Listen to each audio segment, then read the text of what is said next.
After Pearl Harbor, America faced a problem that no military academy had ever taught. No war college had ever gamed. No general had ever solved. The tyranny of distance. The Pacific was not a battlefield. It was a 65 million square mile desert of water. From Hawaii to Tokyo, 800 miles. From San Francisco to Manila, 7,000 miles. From Australia to Japan, 4,500 miles of island chains, coral atolls, an endless, merciless ocean. This wasn't like Europe, where you could march from village to village, where roads existed, where captured ports could supply armies. This was something else entirely. This was logistics hell. You cannot island hop if you cannot build. Think about it, really think about it. An invasion is useless if you can't build a port for the ships and an airfield for the planes. The next day, not next month, not next week, the next day. Every island taken was just a dot of coral or volcanic rock. No infrastructure, no harbors, no runways, just jungle, swamp, and Japanese defenders who would rather die than surrender. The mathematics were brutal. To support one Marine in combat required 17 tons of supplies per month. 17 tons. Food, water, ammunition, fuel, medical supplies. Now, multiply that by the 100,000 Marines needed to take a single major island. Now figure out how to deliver that to a beach with no port, through surf and coral reefs, under enemy fire. And once you've taken that island, it's worthless unless you can turn it into an air base. Because the next island is 500 miles away, and your fighters only have a range of 400. This was the impossible equation that America faced in January 1942. The Japanese knew this. Their entire strategy was based on it.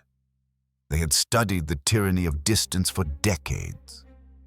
They understood that the Pacific was not conquerable in the traditional sense.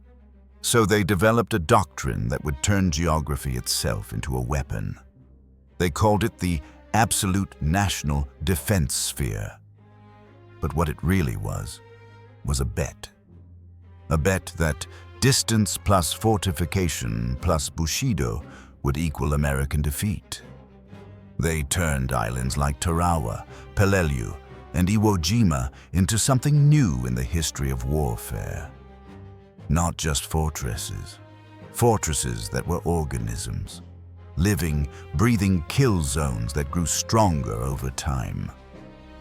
Take Tarawa, a coral atoll, 2.5 miles long, half a mile wide. The Japanese spent 18 months turning it into hell. They poured 15-foot-thick concrete bunkers, reinforced with steel rails taken from the Singapore railway system. These weren't just pillboxes. They were interconnected by underground tunnels, mutually supporting fields of fire. Every inch of beach pre-sighted for artillery. They planted palm logs as tank obstacles, laid 50,000 mines, strung miles of barbed wire, built seawalls that would channel landing craft into kill zones. And inside these fortresses, 4,500 Japanese soldiers who had taken an oath. Not to defend the island, but to die on it. To make the Americans pay such a price in blood that they would lose the will to continue. Their belief was elegantly simple.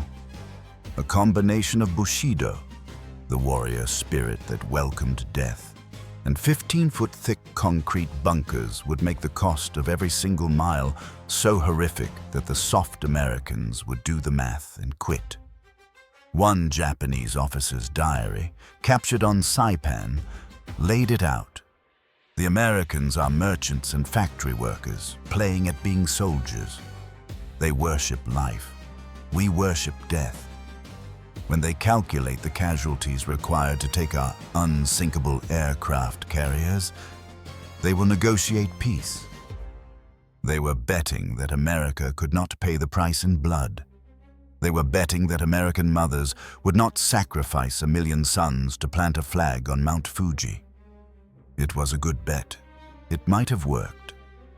Except they didn't account for one thing. In 1941, the U.S. Navy had construction battalions.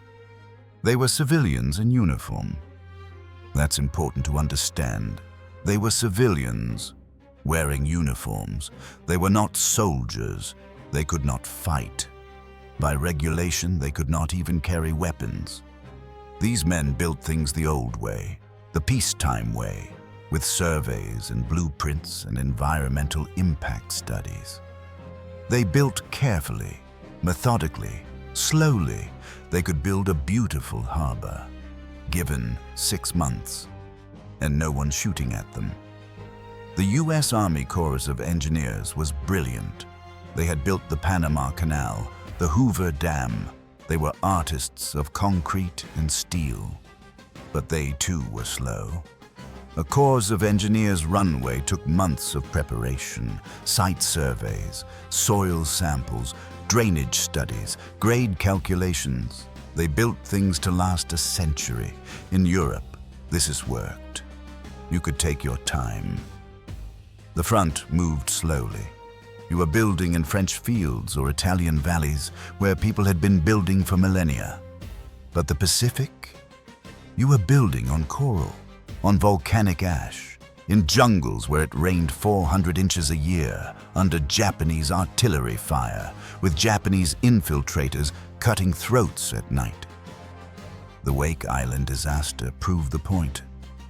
When the Japanese attacked on December 8, 1941, there were 1,200 civilian contractors on the island, building facilities for Pan American Airways. They couldn't fight back. It was illegal for them to touch a weapon. They could only hide and die. This was the nightmare. A strategic checkmate. The Japanese could build fortresses faster than the Allies could take them. The math was simple and terrifying. At the rate of traditional construction, to build the bases necessary to reach Japan would take 20 years. The war was unwinnable until Admiral Ben Moreell had a revolutionary, and many thought completely mad idea. Ben Moreell was the Navy's chief of the Bureau of Yards and Docks. In civilian terms, he was the Navy's head construction engineer. He was not a warrior. He'd never commanded a ship, never fired a naval gun. He was what the Annapolis types dismissively called a staff officer, a desk admiral.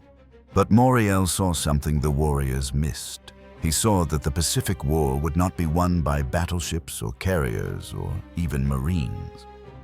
It would be won by whoever could build faster. He knew his civilian contractors were being shot at in places like Wake Island, Cavite, and Guam. They couldn't shoot back. By the Geneva Convention, if armed civilians were captured, they could be executed as guerrillas. His revolutionary idea was so simple it seemed insane. We must militarize the construction worker. We must recruit men who already know how to build, and then teach them how to shoot. Think about the reversal of logic here. The military traditionally took boys and turned them into men, took civilians and turned them into soldiers, then, maybe, taught them a trade.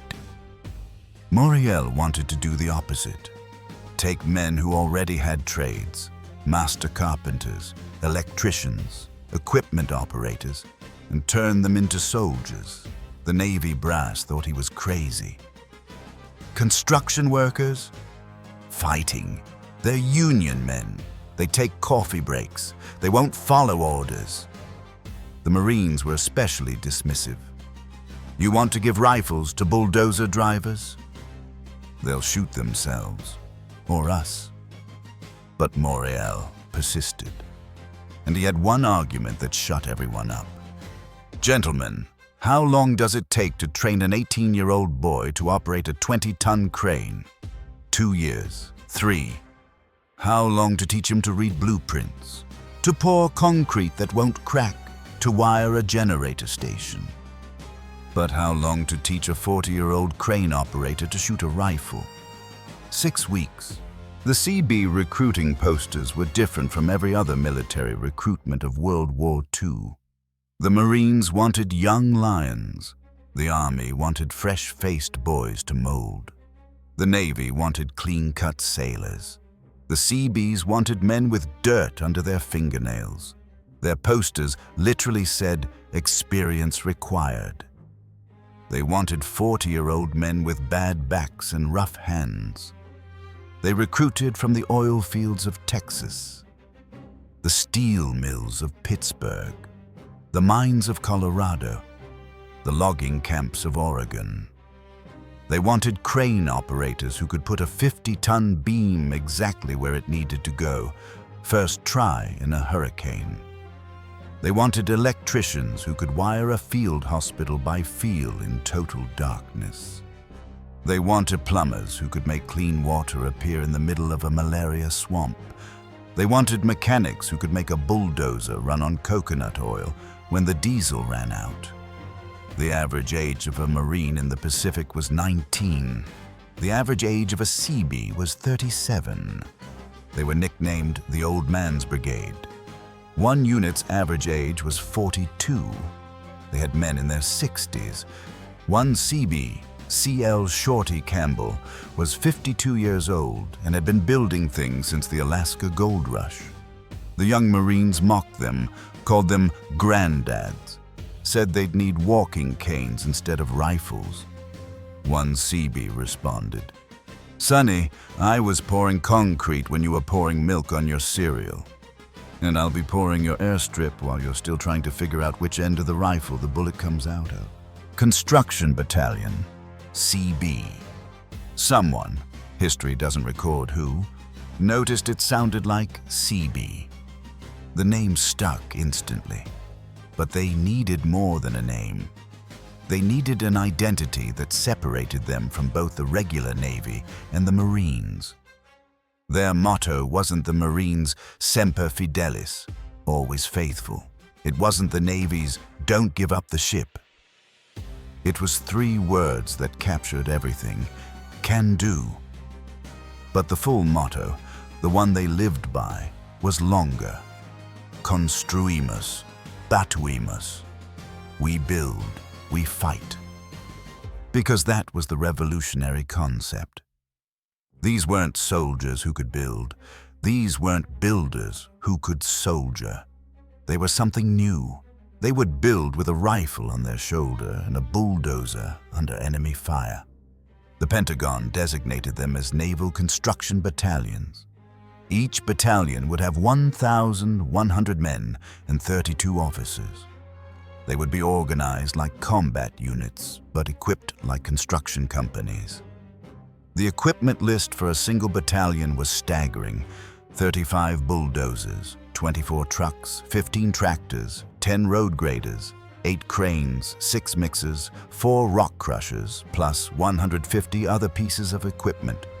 This wasn't a military unit. It was a mobile construction company with guns. The Japanese and even many U.S. Marines mocked them. They were Seabees, pick and shovel soldiers, dirt sailors. Real warriors don't carry shovels. A Japanese propaganda broadcast from Tokyo Rose called them Roosevelt's garage mechanics pretending to be samurai. They were about to be proven terribly, catastrophically wrong. The Seabees' first test was the turning point of the entire war. Guadalcanal, August 7th, 1942. The 1st Marine Division landed on Guadalcanal and captured a half-built Japanese airstrip. The Marines named it Henderson Field after a pilot killed at Midway, but Henderson Field was not a field. It was a disaster. It was 2,600 feet of partially cleared kunai grass and mud. The Japanese had barely started construction. There was no drainage, No revetments, no fuel storage, no facilities. When it rained, which was daily, it became a swamp. When it didn't rain, the dust was so thick pilots couldn't see to land.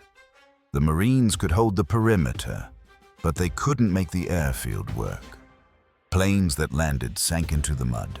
Fighters trying to take off would bog down. One pilot described it as trying to take off from chocolate pudding. On August 20th, the 6th Naval Construction Battalion, the Acorn, splashed ashore. 400 Seabees, average age 38. Most had never heard a shot fired in anger. They came ashore not with weapons first, but with their D8 Caterpillar bulldozers, through the surf, under fire. The Marines watching from the beach thought they were insane. One Marine, Robert Leckie, wrote, "We watched these crazy old men drive their bulldozers straight off the landing craft into 4 feet of water, the engine screaming, water pouring over the treads, and somehow, impossibly, they made it to the beach. Still driving, still pushing forward, like they were late for a construction job back in Detroit." Let's stop here and talk about the real hero of the Pacific War. Not the M1 Garand, not the Sherman tank, not even the atomic bomb, the D8 Caterpillar bulldozer. This machine was the true weapon that won the Pacific War. More than the aircraft carrier, more than the B-29. This 20-ton monster changed the mathematics of warfare. Specifications: weight, 40,000 pounds. Blade width, 13 feet. Engine, 185 horsepower. Armor: Seabees added 1/4-inch steel plates. Maximum push: could move 20 tons of earth in a single pass. It was an armored, tree-eating, earth-moving monster that didn't care about terrain, weather, or enemy fire. The Japanese had nothing like it. They moved earth with shovels and wheelbarrows. It took 100 Japanese soldiers a week to clear what one D8 could clear in an hour. The Seabees didn't just operate these machines. They modified them. They welded armor plates to protect the operators. They added rifle mounts. They created tank dozers with Sherman tank armor. One Seabee, Aurelio Tassone, rigged his D8 with a sound system and would blast Bing Crosby while bulldozing Japanese pillboxes. He said it improved morale and irritated the enemy. This was where the Seabees' motto was made real. By day, they would bulldoze the runway, extending it, grading it, packing it, all under the tropical sun that pushed temperatures to 115 degrees. They worked in shifts. When one man passed out from heat exhaustion, another took his place on the dozer. No stops, no delays. The bulldozers ran 24 hours a day. They changed operators like relay runners passing batons. But at night, when the Japanese came, these construction workers became infantry. Every night, the Japanese launched attacks. Not massive banzai charges, but probing infiltrations, trying to destroy the equipment, trying to kill the operators. The Seabees would drop their wrenches, pick up their rifles, and man the same foxholes as the Marines. One night, during a particularly fierce attack, a Marine lieutenant found a 45-year-old Seabee named Angelo Piccone manning a .30 caliber machine gun, calmly mowing down attacking Japanese while smoking a pipe. "Where'd you learn to shoot like that?" the lieutenant asked. "Brooklyn," Piccone replied. "The rats were bigger." The crucial moment came on October the 13th, 1942. The Japanese battleships Congo and Haruna stood off Guadalcanal and poured 14-inch shells into Henderson Field for 90 minutes. 918 shells. The Marines called it the Night of the Battleships. At dawn, Henderson Field was gone. Cratered, destroyed. 35 aircraft destroyed. fuel dumps burning. The runway looked like the surface of the moon. The Marines thought the field was finished. It would take weeks to repair, maybe months. The Seabees went to work. They were shelled by Japanese artillery while they were laying down mast and matting, perforated steel planking that could create instant runways, shells exploding around them, shrapnel cutting through the air, men dying, and they did not stop. One Seabee drove his bulldozer directly at a Japanese artillery position that was shelling the field, using the dozer blade as a shield, and buried the gun under 20 tons of coral. By noon, fighters were taking off from Henderson Field again. By nightfall, bombers were landing. The Japanese in the hills watched in horror as this mud pit, this crater field, in mere hours became fully operational again. A captured Japanese officer later said, "We could destroy the airfield." We did destroy it, many times, but the Americans would rebuild it while we were walking back to our positions. It was not warfare, it was sorcery. The terror had begun. Guadalcanal taught the Americans a new way to wage war. The traditional military thinking was straightforward. Attack the enemy where he is strongest. Defeat him utterly. Take his fortress. Plant your flag. But that was European thinking.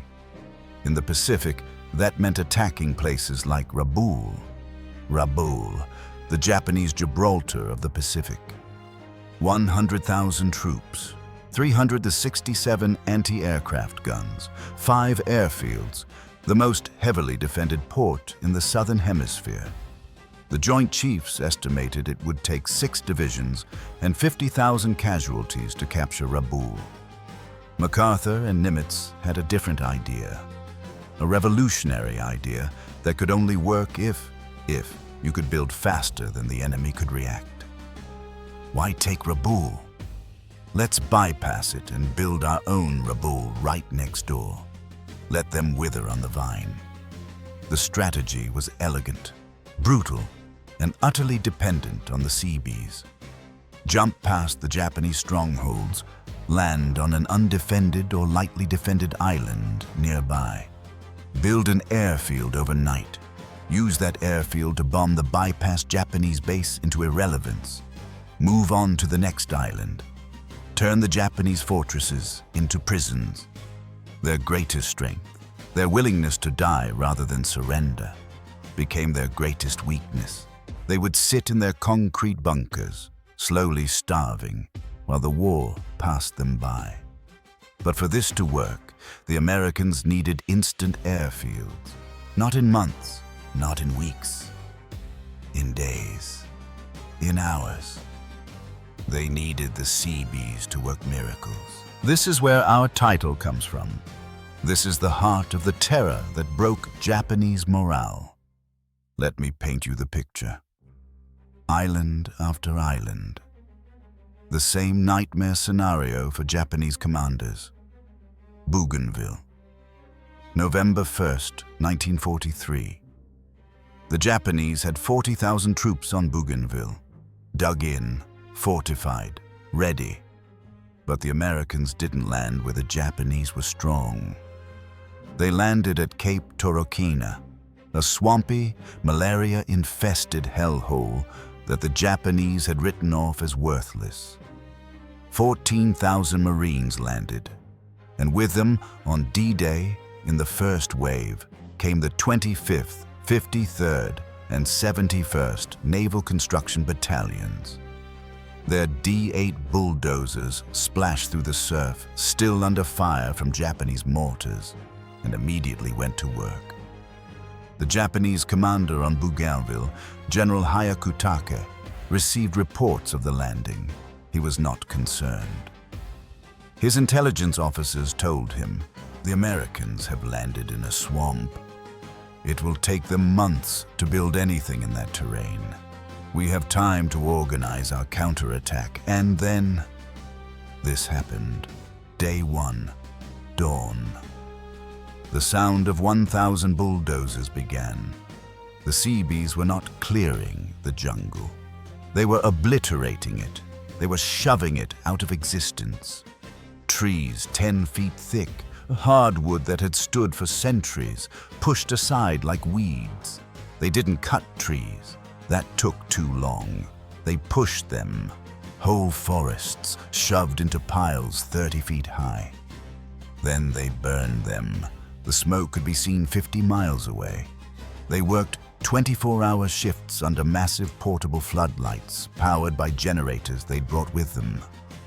The Japanese could see this new sun appear on the horizon, an artificial day that never ended.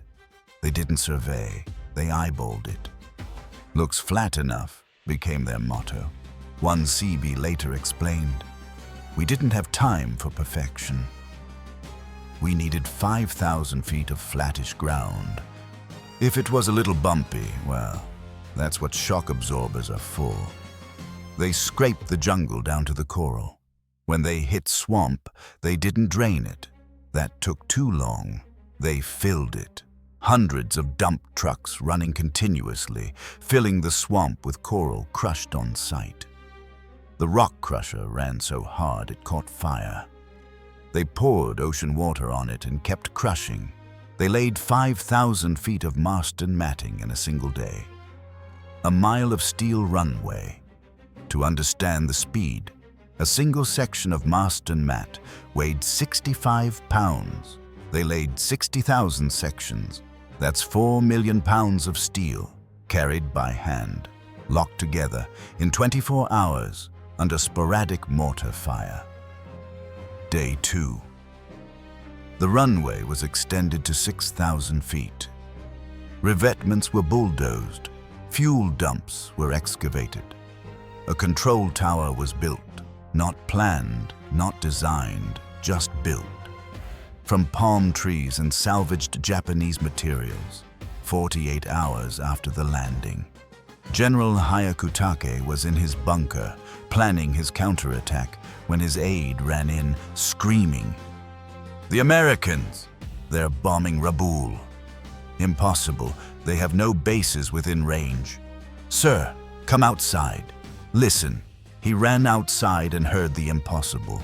The roar of P-40 Warhawks and B-25 Mitchell bombers taking off from a 6,000-foot steel runway that did not exist 2 days ago. 48 hours. From jungle swamp to operational air base.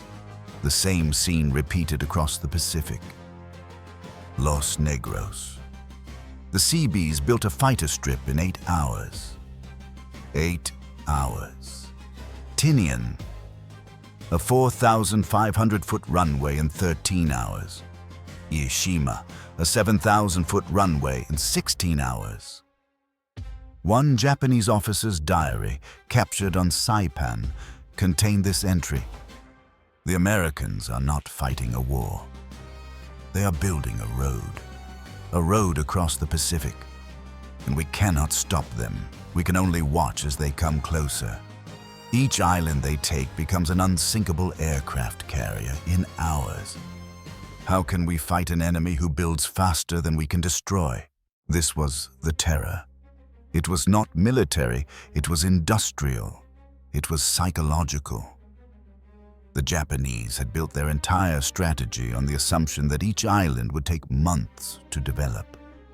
That the Americans would have to pause after each conquest, build proper facilities, establish supply lines. They calculated they had time. Time to reinforce, time to counterattack, time to make the next island even stronger. But the Seabees compressed time itself. How can you fight an enemy that can build an airfield faster than you can dig a trench?